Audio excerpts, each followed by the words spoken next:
تو ہم نے مناسب یہ سمجھا کہ ہم اس سے باہر نکل جائیں اور ان کا دیکھتے ہیں یہ کیا کرتے ہیں، اور اس کے بعد دیکھیں کہ ان دونوں نے مل کے اس نظام کو ننگا کیا. ایک کہتا ہے یہ فارم 47 والے ہیں، دوسرا کہتا ہے یہ فارم 47 والے ہیں. ایک کہتے ہیں یہ کراچی کے ڈاکو ہیں، دوسرے کہتے ہیں یہ پنجاب کے ڈاکو ہیں. ایک 4700 ارب روپے کا حساب مانگتے ہیں کہ جی ہم نے کراچی کو دیا وہ کدھر گیا، دوسرا کہتا ہے یہ سارے کھا گئے. ایک کہتا ہے کہ کراچی کے اندر، سندھ کے اندر بچوں کو جو ہے ایڈز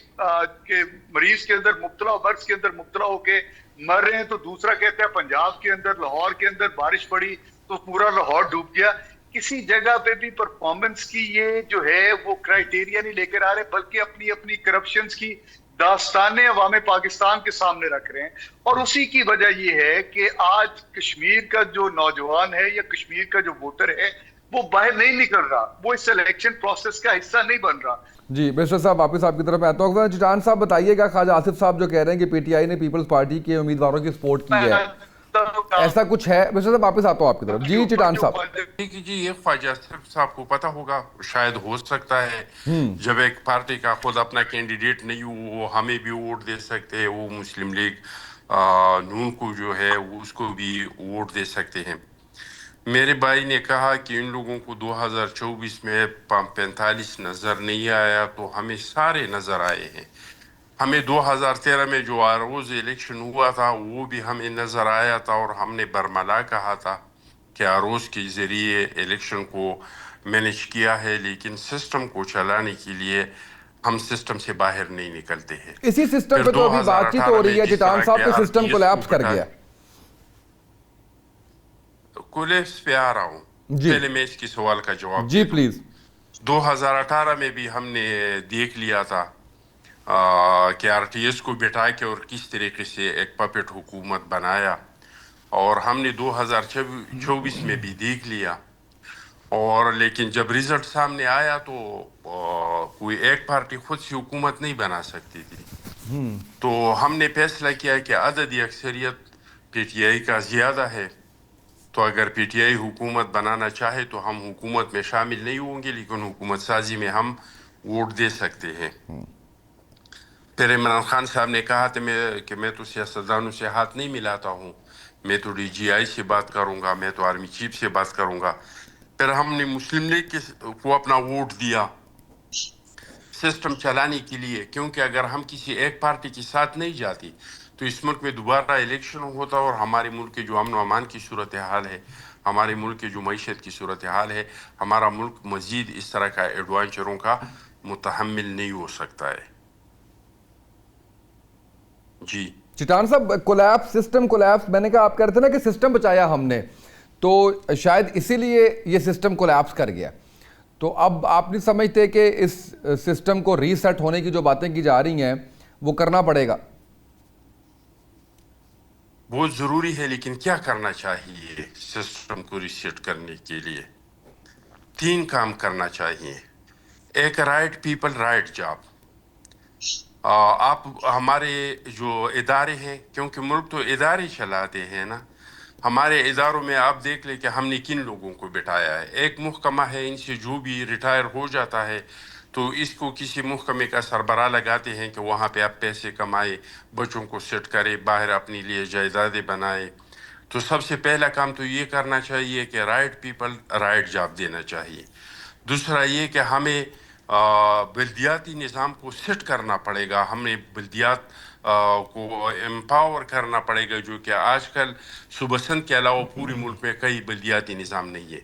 تیسرا یہ کہ ہم نے ایک آئین بنایا ہے جو سوشل کنٹریکٹ ہے عوام اور ریاست کے درمیان. اس میں ہر ادارے کا کام کا تعین ہے، اس میں ہر ادارے کا کام کا اختیارات کا تعین ہے. اس ملک کو ہم ادارے کے آئین کے مطابق اس ملک کو ہم چلائے. اور جس آدمی نے یہ بیان دیا ہے ان کے اپنی کریڈیبلٹی کے بارے میں بھی پوچھا جائے کہ بھائی آپ پی سی بی کا چیئرمین ہے. آج پاکستان کا کرکٹ ٹیم ٹیسٹ میچ میں 9 نمبر پہ ہیں، ون ڈے میچ میں 6 نمبر پہ ہے، اور 2020 میں 5 نمبر پہ ہے. آپ انٹیریئر منسٹر ہیں، ملک کے امن و امان کی صورتحال کیا ہے؟ آپ جب انٹیریئر منسٹر نہیں تھے تو ملک کے امن و امان کی صورتحال کیا تھا؟ اور آپ جو ہے ملک کے امن و امان کی صورتحال کیا ہے؟ تو اگر یہ خود وزیر اعلیٰ تھا تو کس بنیاد پہ تھا, اس کا صلاحیت کیا ہے, اس کا قابلیت کیا ہے؟ تو بالکل چینج لانا چاہیے, لیکن وہی جو ملک کو فائدہ دے دے. بالکل ٹھیک ہے. جواد فیضی صاحب, جو سسٹم بدلنے کی بات کی جا رہی ہے, ری سیٹ کرنے کی بات کی جا رہی ہے, اس کے اندر 2-3 پوائنٹ چٹان صاحب نے بھی ایڈ کیے ہیں, جس کے اندر وہ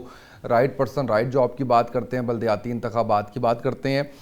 سر, آپ سمجھتے ہیں کہ یہ اتنا آسان ہوگا کہ بیان آ گیا ایک طرف سے, دو طرف سے, اور یہ سسٹم جو ہے وہ ری سیٹ کرنے کی طرف بات چل نکلے گی اس دفعہ؟ دیکھیے اسامہ پیارے, پہلی بات تو میں یہ کروں گا کہ بیرسٹر شاہد مسعود میرے بھائی ہیں, بڑے پیارے بھائی ہیں, اور جب یہ ہنستے ہیں تو مجھے بہت زیادہ پیارے لگتے ہیں, اور اللہ انہیں ہمیشہ ہنستا رکھے. لیکن انہوں نے جو کہا نا کہ ہم نے اس لیے الیکشن میں حصہ نہیں لیا, وہ بھائی میرے اس لیے الیکشن میں حصہ نہیں لیا کہ ان کی جگہ اسرائیل اور وہ قادیان کا جو کنبہ ہے, وہ جو حرم مدینہ میں